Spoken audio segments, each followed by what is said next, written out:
Another very important piece of the puzzle is called a commodity jurisdiction request. Sometimes when you review your product, you're not sure if it's on the munitions list. Perhaps the list is unclear, or you have a unique twist to your product, and you're not sure if it's covered, and you don't want to get this wrong. Well, the State Department has a procedure where if you submit a request to them and describe the product, they'll tell you if it's on the munitions list or not, and they'll tell you in writing, and it's legally binding. So this is a very valuable process if you're trying to sort out if your product is on the list or not, because now you have legal evidence of whether it's controlled. But let me give you a warning.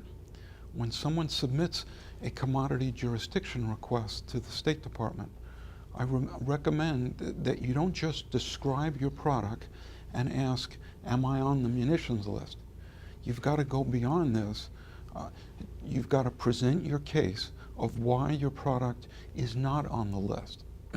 There's a number of legal standards that apply in determining if an item is on the munitions list or not. I recommend that you not only describe the product, but also provide the legal reasons as to why it should not be on the list. Also, you should provide evidence to support your assertion as to why it's outside of the legal standard on the munitions list. What you don't want to do is simply say, here's my product, this is what it does, is it on the list?